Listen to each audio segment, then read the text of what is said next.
ఒక్కసారి ఊహించండి, 6 అంతస్తుల బిల్డింగ్ అంత పెద్ద ఇంజన్, దాన్ని స్టార్ట్ చేయడానికే 1,00,000 లీటర్ల ఫ్యూల్ అవసరమవుతుంది.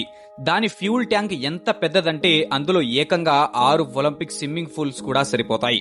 ఇదేదో సాధారణ షిప్ కాదు, ఇదే ప్రపంచంలోనే అతిపెద్ద ఎల్ఎన్జీ కంటైనర్ షిప్. ఇలాంటి మెగా షిప్ ని అసలు ఎలా బిల్డ్ చేశారు, దాని వెనుక ఉన్న ఇంజనీరింగ్ ఎంత నెక్స్ట్ లెవెల్ ఉంటుందో ఈ రోజు తెలుసుకుందాం.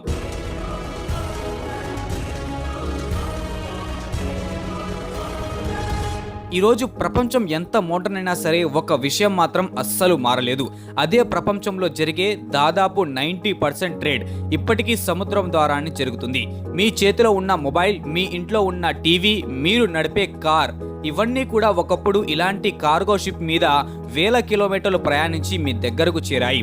అందుకే షిప్పింగ్ ఇండస్ట్రీ ప్రపంచ ఎకనామీకి బ్యాక్ బోన్ లాంటిది. కానీ ఇప్పుడు కాంపిటీషన్ ఇంకా పెద్ద షిప్ తయారు చేయడంలో లేదు. దానికి బదులుగా తక్కువ ఫ్యూల్ తో ఎక్కువ కంటైనర్స్ లను క్యారీ చేసే ఈకో ఫ్రెండ్లీ షిప్ ని తయారు చేయడంలో ఉంది. అదే లక్ష్యంతో CGM అనే కంపెనీ ఒక భారీ ప్రాజెక్ట్ ని మొదలుపెట్టింది. వాళ్ళ టార్గెట్ ప్రపంచంలోనే అతిపెద్ద ఎల్ఎన్జీ కంటైనర్ షిప్ ని తయారు చేయడం. ఈ షిప్ యొక్క పొడవు 400 మీటర్లు, అంటే 4 ఫుట్బాల్ గ్రౌండ్స్ లను వరుసగా పెడితే ఎంత ఉంటుందో అంత. వెడల్పు 61 మీటర్లు, ఇక ఎత్తైతే కుతుబ్ మినార్ కంటే కూడా ఎక్కువే. ఈ షిప్ ఖాళీగా ఉన్నప్పుడే దాని వెయిట్ దాదాపు 11,500 ఆఫ్రికన్ ఎలిఫెంట్స్ బరువుతో సమానం. అందులో ఒక్క కంటైనర్ కూడా ఉండదు. ఈ షిప్ లో ఒకేసారి 23,000కు పైగా కంటైనర్స్ లను క్యారీ చేయవచ్చు. ఈ కంటైనర్స్ లను వరుసగా పెట్టినట్లయితే అవి దాదాపు 150 కిలోమీటర్ల పొడవైన లైన్ లా తయారవుతుంది. కానీ అసలు ఛాలెంజ్ ఒక్క షిప్ కాదు, ఇలాంటి 9 షిప్స్ లను కేవలం 2 సంవత్సరాల్లో బిల్డ్ చేయాలి. సాధారణంగా ఒక షిప్ కంప్లీట్ అవ్వాలంటే 18 నెలలు పడుతుంది. అలాంటిది 9 షిప్లను అంత త్వరగా ఎలా తయారు చేశారు? దానికి ఇంజనీర్స్ ఒక స్మార్ట్ ప్లాన్ ని చేశారు. మొత్తం షిప్ ని ఒకేసారి బిల్డ్ చేయకుండా దాన్ని చిన్న చిన్న బ్లాక్స్ లా డివైడ్ చేసి తయారు చేయడం మొదలు పెట్టారు. ముందుగా వేలాది స్టీల్ ప్లేట్స్ లను తీసుకొని వాటిని 18,000 డిగ్రీ సెల్సియస్ లేజర్ తో కట్ చేశారు. ఆ లేజర్ యొక్క పవర్ ఎంత ఎక్కువ అంటే అది స్టీల్ ని ఒక బటర్ లాగా కట్ చేసి సపరేట్ చేసేస్తుంది. తర్వాత ఆ స్టీల్ ప్లేట్ తో భారీ బ్లాక్స్ లను తయారు చేసి మిగతా బ్లాక్స్ లను కలుపుతారు. ఆశ్చర్యకరమైన విషయం ఏమిటంటే ఆ బ్లాక్ లో పైప్స్, వైరింగ్, ఎక్విప్మెంట్ అన్ని ముందుగానే ఇన్స్టాల్ చేసి ఉంటాయి. ఆ తర్వాత భారీ క్రేన్ల సహాయంతో 100 టన్నుల బరువు ఉన్న ఆ బ్లాక్స్ లను మిల్లీమీటర్లు అక్యురసీతో కలుపుతారు. ఇక్కడ 1 మిల్లీమీటర్ కూడా తప్పు జరిగితే మొత్తం స్ట్రక్చర్ మళ్ళీ తయారు చేయాల్సి వస్తుంది. అందుకే ప్రతి వెల్డింగ్ జాయింట్ ని మళ్ళీ చెక్ చేసి వెల్డ్ చేస్తారు. ఎందుకంటే సముద్రం చిన్న తప్పుని కూడా అస్సలు క్షమించదు కాబట్టి. ఇప్పటి వరకు షిప్ స్ట్రక్చర్ అనేది పూర్తయింది, కానీ ఇప్పుడు అసలు ఛాలెంజ్ మొదలవుతుంది. అదే షిప్ కి ప్రాణం లాంటి ఎల్ఎన్జీ ఫ్యూల్ ట్యాంక్ ని ఇన్స్టాల్ చేయడం. ఈ షిప్ అనేది డీజిల్ తో కాదు, ఎల్ఎన్జీ అంటే లిక్విఫైడ్ నేచురల్ గ్యాస్ తో రన్ అవుతుంది. దీనివల్ల సాధారణ ఫ్యూల్ తో పోలిస్తే ఎయిర్ పొల్యూషన్ అనేది చాలా వరకు తగ్గుతుంది. కార్బన్ ఎమిషన్ కూడా తక్కువగా ఉంటాయి. అందుకే దీన్ని ఫ్యూచర్ షిప్పింగ్ టెక్నాలజీ అంటుంటారు. కానీ ఎల్ఎన్జీని లిక్విడ్ ఫామ్ లో ఉంచాలంటే ఒక పెద్ద ప్రాబ్లం ఉంది. దాన్ని దాదాపు -160 డిగ్రీ సెల్సియస్ టెంపరేచర్ దగ్గర స్టోర్ చేయాలి. ఒక్కసారి టెంపరేచర్ పెరిగిందంటే లిక్విడ్ ఎల్ఎన్జీ వెంటనే గ్యాస్ గా మారుతుంది. అందుకే ఇంజనీర్స్ ప్రపంచంలోనే అతిపెద్ద ఎల్ఎన్జీ ఫ్యూల్ ట్యాంక్ ని డిజైన్ చేశారు. ఈ ట్యాంక్ కెపాసిటీ 18,000 క్యూబిక్ మీటర్స్.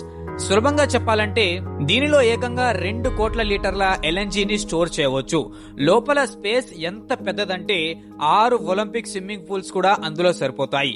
కానీ ట్యాంక్ ని బిల్డ్ చేయడం ఒక్కటే కాదు, దాన్ని బయట హీట్ నుంచి ప్రొటెక్ట్ చేయడం ఇంకా పెద్ద ఛాలెంజ్. అందుకే ట్యాంక్ మొత్తం మీద ప్రత్యేకమైన ఇన్సులేషన్ లేయర్స్ అమర్చారు.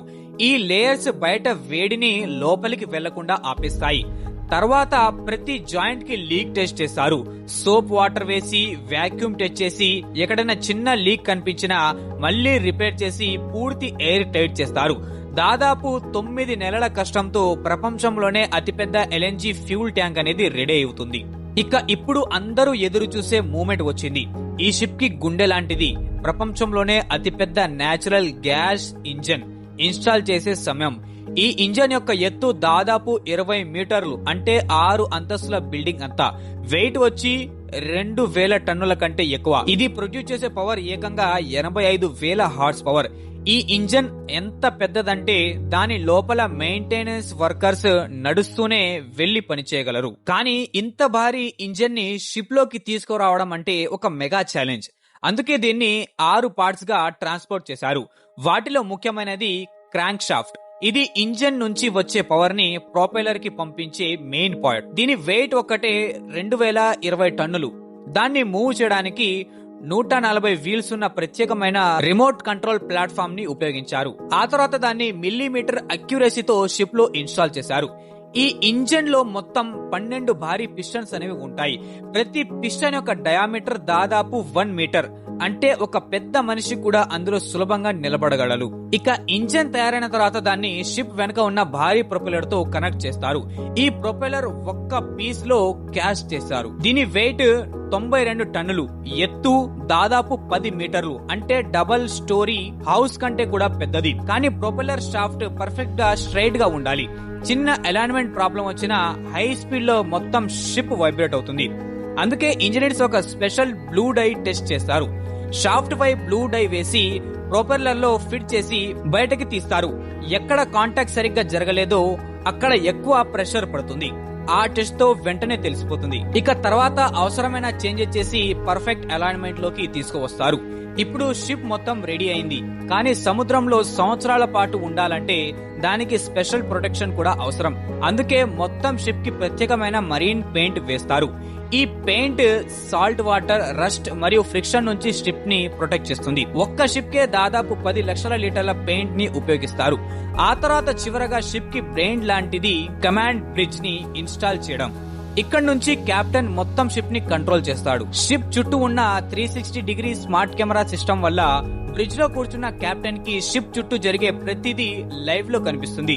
చివరగా ఈ మెగా షిప్ ని సముద్రంలోకి దించి 15 రోజుల సీ ట్రయల్ నిర్వహించారు. ఈ 15 రోజుల్లోనే engine power, speed, navigation, emergency system, anchor ప్రతి ఒక్కటి మళ్లీ టెస్ట్ చేశారు. అన్ని టెస్ట్ విజయవంతంగా కంప్లీట్ అయ్యాక అలా దాదాపు 2 సంవత్సరాల కష్టానికి ఫలితంగా ప్రపంచంలోనే అతిపెద్ద ఎల్ఎన్జీ కంటైనర్ షిప్ సముద్ర ప్రయాణానికి సిద్ధమైంది. ఇలా ఒక్క షిప్ కాదు, దాదాపు 9 మెగా షిప్లను రికార్డ్ టైంలో తయారు చేశారు. ఇది కేవలం స్టీల్ తో నిర్వహించిన షిప్ కథ కాదు. వేలాది ఇంజనీర్స్, వేలాది వర్కర్స్, వాళ్ళ స్కిల్స్, వాళ్ళ డెడికేషన్, మరీ ముఖ్యంగా మనిషి ఇంజనీర్ కి అసలు హద్దులు లేవని నిరూపించిన ఒక అద్భుతమైన కథ. ఒకవేళ మీకు ఈ వీడియో నచ్చినట్లయితే లైక్ చేసి మరిన్ని ఇలాంటి అమేజింగ్ మెగా ప్రాజెక్ట్స్ గురించి ఇంకా తెలుసుకోవాలంటే మన ఛానల్ ని సబ్స్క్రైబ్ చేసుకొని పక్కనే ఉన్న బెల్ ఐకాన్ ని ఖచ్చితంగా ఆన్లో పెట్టుకోండి. మళ్ళీ ఇంకొక వీడియోలో కలుద్దాం. అప్పటి వరకు బాయ్.